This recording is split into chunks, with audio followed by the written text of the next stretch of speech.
출애굽기 12장 1절에서 14절까지 말씀입니다.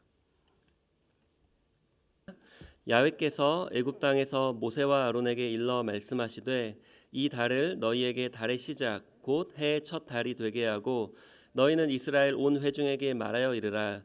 이 달 열흘에 너희 각자가 어린 양을 잡을지니 각 가족대로 그 식구를 위하여 어린 양을 취하되 그 어린 양에 대하여 식구가 너무 적으면 그 집의 이웃과 함께 사람 수를 따라서 하나를 잡고 각 사람이 먹을 수 있는 분량에 따라서 너희 어린 양을 계산할 것이며 너희 어린 양은 흠없고 1년 된 수컷으로 하되 양이나 염소 중에서 취하고 이달 열 나은 날까지 간직하였다가 해질 때에 이스라엘 회중이 그 양을 잡고 그 피를 양을 먹을 집 좌우 문설주와 임방에 바르고 그 밤에 고기를 불에 구워 무교병과 쓴 나물과 아울러 먹되 날 것으로나 물에 삶아서 먹지 말고 머리와 다리와 내장을 다 불에 구워 먹고 아침까지 남겨두지 말며 아침까지 남은 것은 곧 불사르라.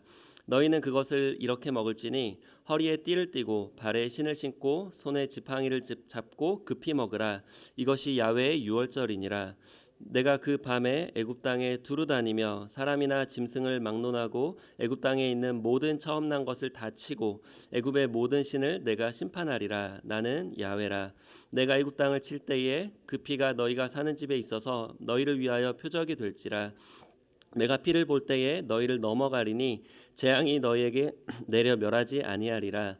너희는 이 날을 기념하여 야훼의 절기를 삼아 영원한 규례로 대대로 지킬지니라. 아멘. 네, 오늘은 구약의 그리스도 8번째 시간인데요. 저는 오늘 본문 말씀을 가지고 어린 양의 피가 바꾼 두 가지 사실이라는 제목으로 함께 은혜를 나누고자 합니다. 구약에서 유월절만큼 예수 그리스도의 구속 사건을 잘 보여주는 사건은 아마 없을 것입니다.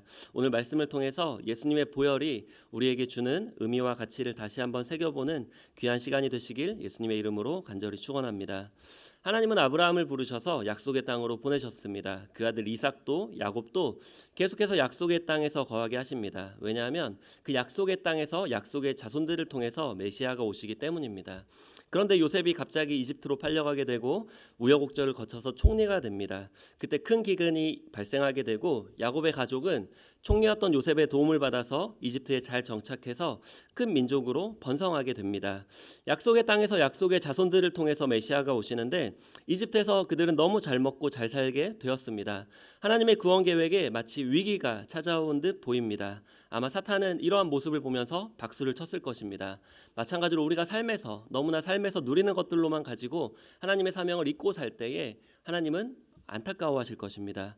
하지만 요셉이 죽고 나서 새 왕이 이집트를 통치합니다. 이집트에서는 왕을 바로라고 불렀는데 이 바로는 큰 민족이 된 이스라엘에게 위협을 느낀 나머지 이들을 노예로 삼고 학대합니다.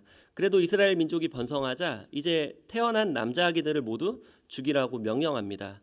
그때 모세가 태어났지만 모세의 어머니와 누이의 믿음으로 모세는 죽지 않게 됩니다. 결국 이 모세를 통해서 출애굽은 이루어지게 됩니다. 하나님은 모세만 찾으셨던 것이 아닙니다. 그 모세를 살릴 수 있는 모세의 어머니와 누이와 같은 믿음의 사람들도 찾고 계셨습니다. 오늘 이 자리에 오신 여러분들도 그러한 믿음의 사람들이 되시길 예수님의 이름으로 축원합니다. 결국 하나님께서 아브라함에게 하셨던 말씀대로 이루어져 갑니다. 모든 상황과 환경들은 우리가 생각할 때에 안 좋은 쪽으로 흘러간다고 생각할 수 있지만 하나님은 그러한 상황들을 다 이겨내시고 하나님의 역사를 이루어 가십니다. 그 약속은 창세기 15장 13절 14절에 하나님께서 아브라함에게 주셨던 그 약속입니다. 우리 창세기 15장 13절 14절 우리 함께 합독하겠습니다.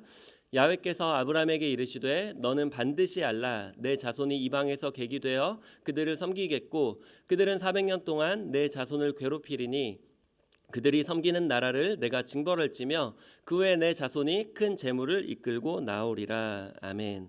하나님의 구원 계획은 절대 실패가 없습니다. 하나님은 광야에도 길을 내시고 사막에도 강을 내시는 분이십니다. 모세는 하나님의 부르심을 받고 이제 바로에게로 갑니다. 모세는 바로 앞에서 9가지 재앙을 일으킵니다. 피로 변한 나일강, 개구리, 파리, 가축 전염병, 악성 종기, 우박, 메뚜기 떼, 흑암 이러한 9가지 재앙들을 일으킵니다. 사실 하나님은 이 이집트 사람들이 섬겼던 그들의 우상들을 심판하셨습니다. 바로는 이러한 재앙을 접할 때마다 마치 이스라엘 백성들을 보내줄 것처럼 이야기하지만 끝까지 보내주지 않습니다. 하지만 오늘 본문에서 그 이스라엘 민족을 보내줬던 그 사건은 바로 유월절 사건입니다. 바로 10번째 재앙인 장자의 죽음을 통해서 또 그 유월절 어린 양의 피를 통해서 비로소 이스라엘 백성들은 이집트에서 해방받아서 탈출하게 됩니다.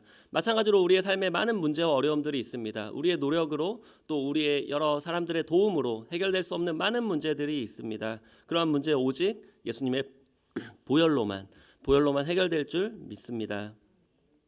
유월절 어린 양은 이제 문지방에서 잡았습니다. 문 그 아래에서 잡았는데 그러면 어린 양을 잡을 때 피가 문 아래로 흐르고 그 피를 문 좌우 임방에 바르고 또 문 위에 문설주에 바르게 됩니다. 즉 문의 사방 그 상하 좌우에 이 어린 양의 피를 바르게 됩니다. 그때 문의 사방에 어린 양의 피를 바른 집은 하나님이 보내신 그 죽음의 사자가 넘어가고 그렇지 않은 집은 가축부터 이 왕의 장자가 다 죽게 됩니다. 그래서 피를 바른 집은 넘어간다고 해서 유월절이라는 절기가 이때부터 생겼고 이스라엘 백성들은 이것을 기념하게 됐습니다.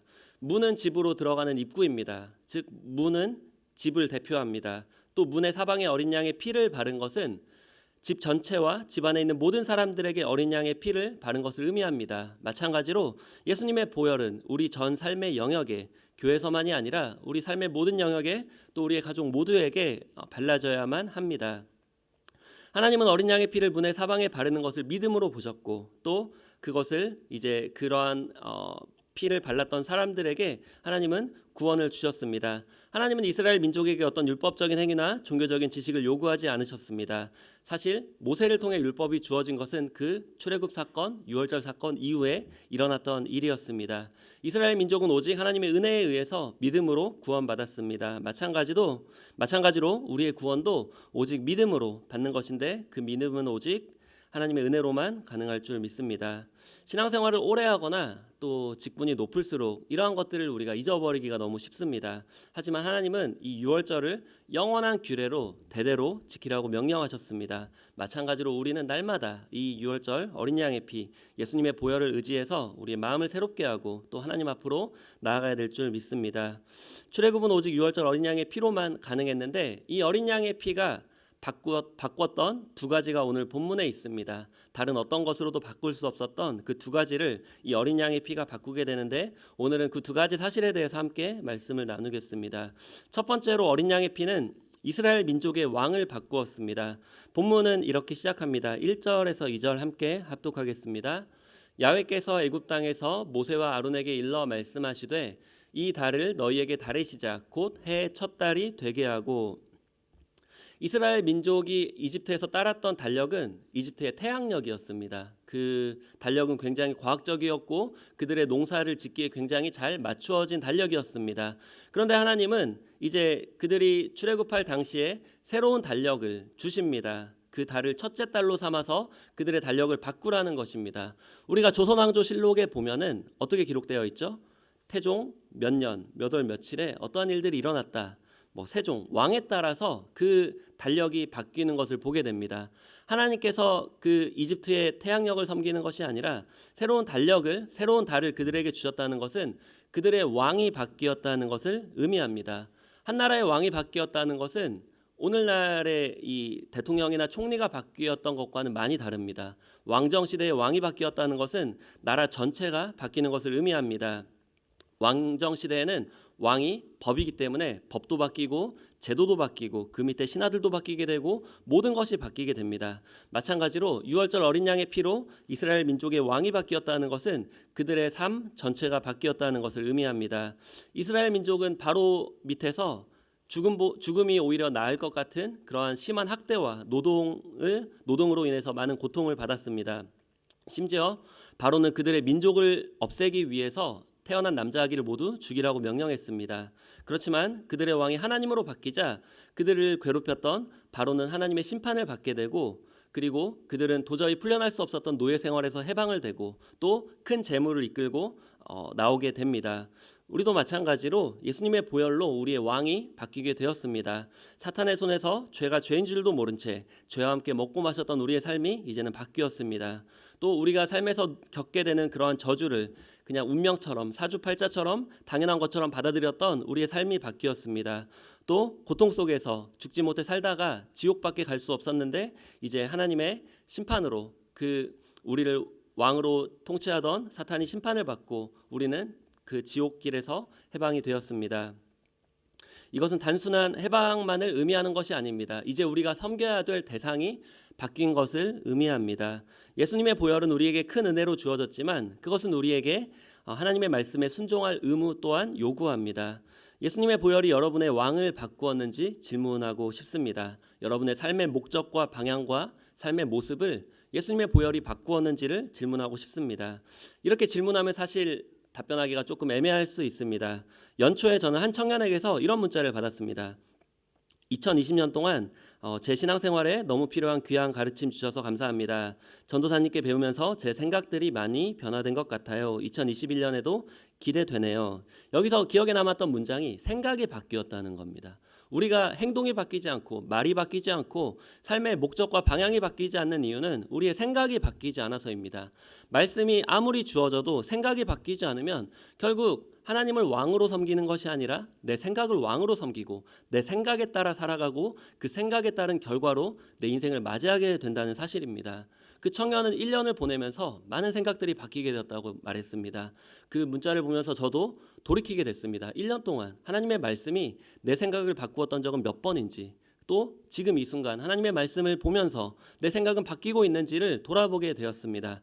마찬가지로 이 자리에 나오는 것도 너무나 귀한 은혜지만 우리가 말씀을 접할 때마다 우리의 생각을 바꾸고 우리의 삶의 목적과 방향을 바꾸는 것은 더욱더 귀중합니다. 왜냐하면 어린 양의 피는 이스라엘 민족의 왕을 바꾸었기 때문입니다. 예수님의 보혈도 우리의 왕을 바꾸십니다. 바라기는 예수님의 보혈이 주는 구원의 감격과 감사로 인해서 내 생각을 하나님 앞에 굴복시키고 오직 말씀에 순종하시는 저와 여러분이 되시길 예수님의 이름으로 간절히 축원합니다. 두 번째로 어린 양의 피는 이스라엘 민족의 신분을 바꾸었습니다. 이스라엘 민족은 이집트에서는 노예였습니다. 하나님은 이들을 또 다른 노예로 부르신 것이 아니라 다른 신분으로 이들을 부르셨습니다. 본문 3절에 보시면 우리 함께 12장 3절 함께 합독하겠습니다. 너희는 이스라엘 온 회중에게 말하여 이르라. 이달 열흘에 너희 각자가 어린 양을 잡을지니 각 가족대로 그 식구를 취하여 어린 양을 취하되. 여기 보시면 이스라엘을 회중이라고 하나님은 부르시는데 이 회중이라는 단어가 이때 처음 쓰입니다. 그동안 이스라엘은 자손이었습니다. 야곱의 이름이 이스라엘로 바뀌게 되고 그 이스라엘로부터 시작된 이스라엘 자손이었습니다. 그런데 하나님은 이제 그 노예였던 이스라엘 자손들을 회중이라고 부르십니다. 회중은 하나님의 구원의 은총을 찬송하고 예배하는 신앙 공동체입니다. 하나님은 이스라엘 민족을 노예로 부르신 것이 아니라 그 노예에서 해방시키고 하나님을 예배하고 찬양하는 가장 영광스러운 자리로 불러주셨습니다. 이스라엘 민족은 출애굽 후에 이동할 때마다 성막을 중심에 두고 이동했습니다. 즉 예배 중심의 삶을 살았습니다. 오늘 이 자리에 우리를 불러주신 것도 동일한 이유입니다.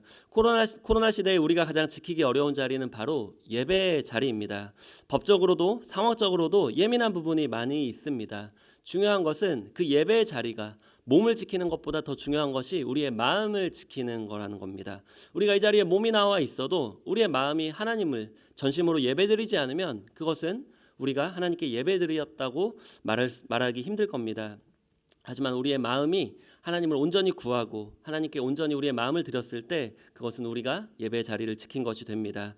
하나님이 이 자리에서 우리에게 원하시는 것이 있습니다. 바로 상한 심령입니다. 시편 51편 11절에 보시면 다윗은 이렇게 고백합니다. 하나님께서 구하시는 제사는 상한 심령이라. 하나님이여 상하고 통회하는 마음을 주께서 멸시하지 아니하시리이다.